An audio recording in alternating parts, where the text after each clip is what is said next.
On today's episode, I'm going to be talking about Immanuel, God with us.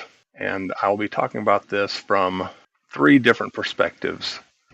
I'm going to start with a deity of Christ perspective, which would include Trinitarians, Binitarians, and modalists or oneness people. And I'll also talk about a Jewish perspective, and I'll talk about a perspective of other people who don't believe in the deity of Christ, such as Arians and Unitarians. I'll start by reading Matthew 1:22 and 23, which says, "All this took place to fulfill what the Lord had said through the prophet. The virgin will conceive and give birth to a son, and they will call him Immanuel, which means God with us."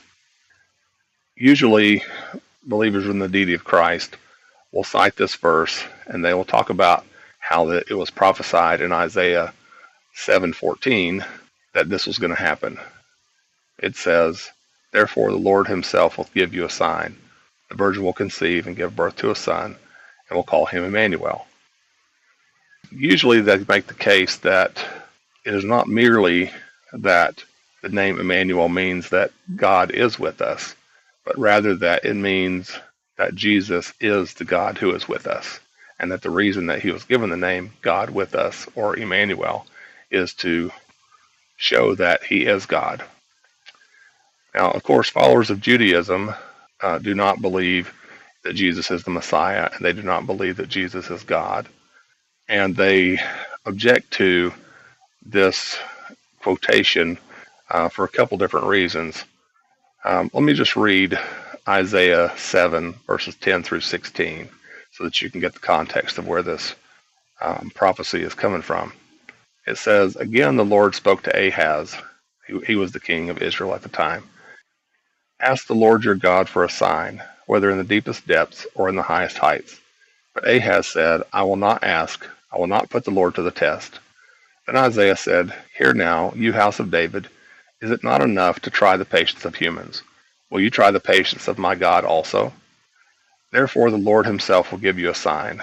The virgin will conceive and give birth to a son, and will call him Immanuel. He'll be eating curds and honey when he knows enough to reject the wrong and choose the right. But before the boy knows enough to reject the wrong and choose the right, the land of the two kings you dread will be laid waste."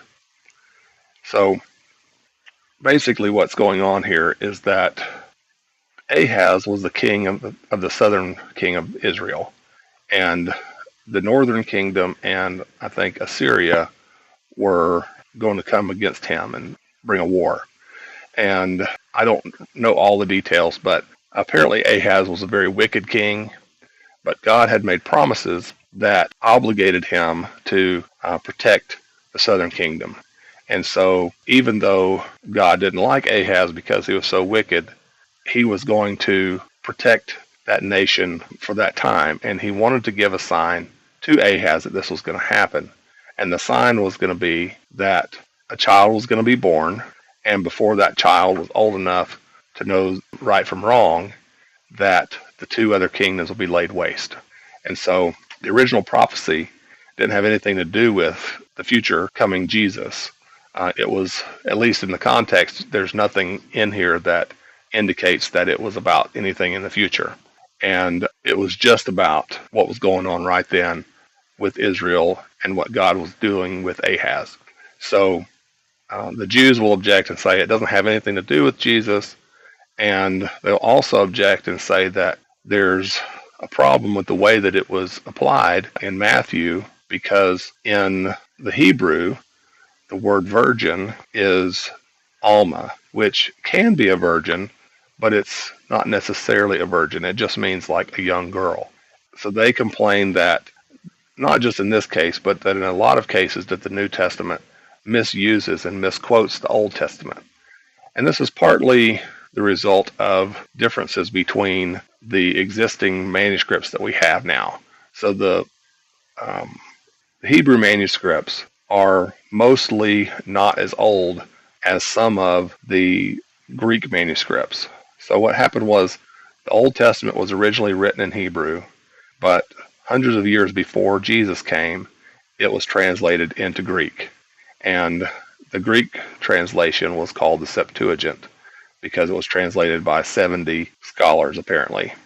And the Greek translation has some differences from the Hebrew that is existing today. And so people dispute and argue about what the correct reading is, whether it's the older Greek that we should say is right or whether the Hebrew is right. And I'm not going to get into that debate. I'm just trying to explain that that debate exists. Now, the New Testament quotes the Old Testament a lot. And most of the time, the Greek is what they quote. So when the New Testament writers will cite the Old Testament, most of the time they cite the Greek translation of the Old Testament. And so if there was a difference between the Greek translation of the Old Testament and the Hebrew, then usually the Greek is what shows up. And in this case, there was a difference apparently, because in the New Testament it says the virgin will conceive, and in the Old Testament, in the Hebrew at least, it has the word Alma, which means like a young girl, not the word, I think it's Petula, something like that, which is the explicit word that means virgin. And so the Jews think that the Christians have intentionally misused a text from the Old Testament in the New Testament and applied it in a different way that was never intended in the first place. And so this is one of the things that they would object to as this particular occasion. Now, other groups like Arians and Unitarians, they don't think that Jesus is God. And so they don't think that the fact that Jesus is called Immanuel has anything to do with the identity of Jesus. But rather, what they think is that the meaning of the word Immanuel is to tell us that God was with us, not in the person of Jesus in the sense that Jesus is God, but rather that by sending Jesus to be the Messiah, that he was bringing the good news that he was going to redeem the world. And in the same sense that God was with Israel at the time of Ahaz, and that he was going to protect that nation of Israel then, that God was with the nation of Israel, and that the sign he gave was this boy who was going to be born at that time, that in a similar way that Jesus is the sign that God was with not just the nation of Israel, but with all of us, and that he was bringing favor to us. Now, one of the things you need to understand in order to get this sort of interpretation is that there's a lot of places in the New Testament where you'll read something, especially in the Gospels, that said such and such happened to fulfill this, which was written by the prophet. And if you look at whatever it is that happened, and then you go back and you find the prophecy that is being fulfilled, oftentimes you'll see that the way that it is being applied in the second case with Jesus is different than it was in the first place, how it happened before. And very often it's the case that the thing that happened before wasn't really predicting anything, in the sense that you would, if you had read the prophecy in the Old Testament, that you would have known to expect anything to happen later. A lot of times it'll be something that's happening to David, and somebody is doing something bad to him, and he doesn't like it, and he's complaining about it. And then later, when Matthew or Mark or Luke or John is going to find something in the life of Jesus, and then they look back in the Old Testament and they see, well, this thing that happened with David was just like what's happening with Jesus, and they'll apply this Old Testament thing to the New Testament example. I'm not saying it wasn't a prophecy. I'm just saying that it wasn't, in some cases at least, it's not a predictive prophecy.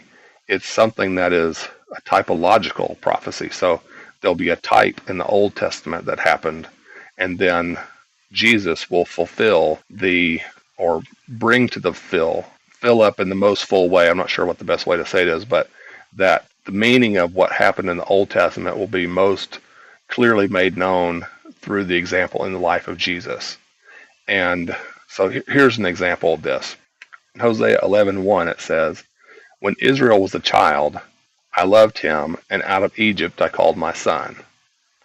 Okay, so Israel, back in Exodus, the whole nation was enslaved to the Egyptians. And God called them out of Egypt. And he called Israel, his nation, his son. Well, Matthew 2:15, he said, where he stayed until the death of Herod, and so was fulfilled what the Lord had said to the prophet, "Out of Egypt I called my son." So in this case, Herod was the king of Israel at that time. And when he heard that there was going to be a new king, Jesus, when the Magi, the three wise men, came and visited him, he wanted to kill Jesus because Jesus was a rival to him, right?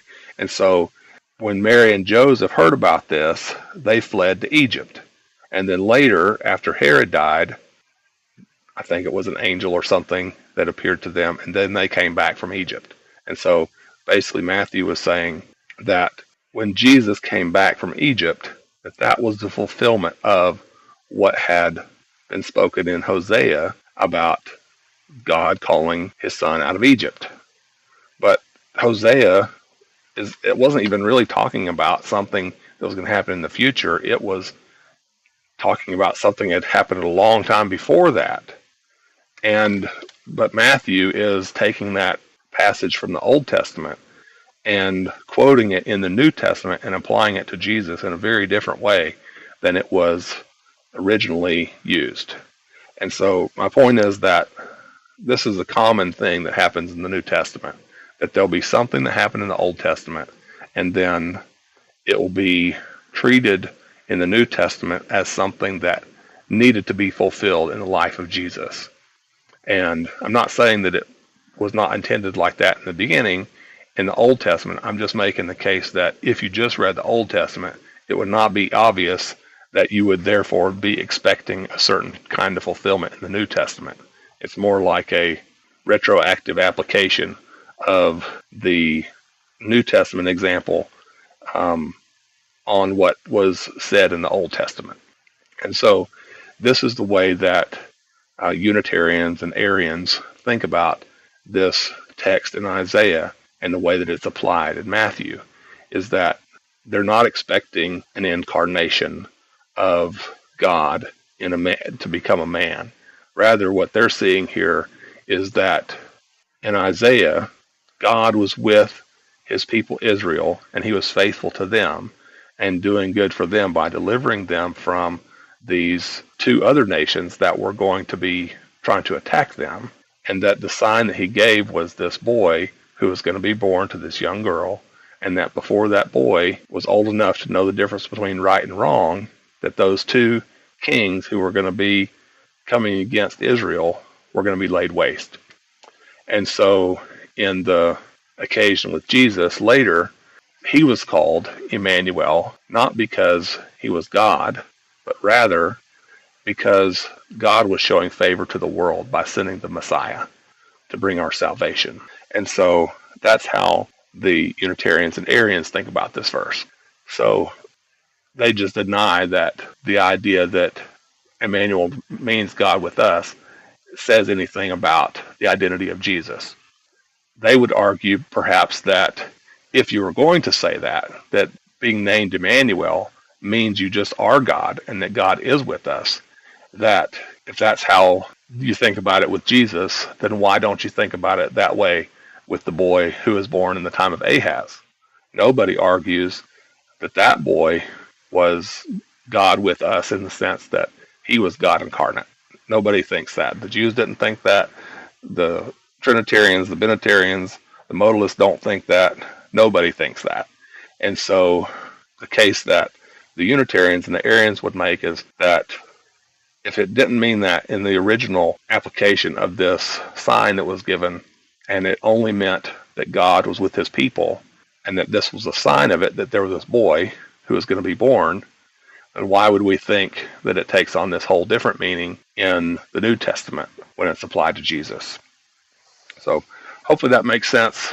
If you found it helpful, then like and subscribe to this channel, and you can visit us on the website at understandingperspectives.com, or you can find us on your favorite podcast app if you search for Understanding Perspectives. Thanks for listening. May God bless you.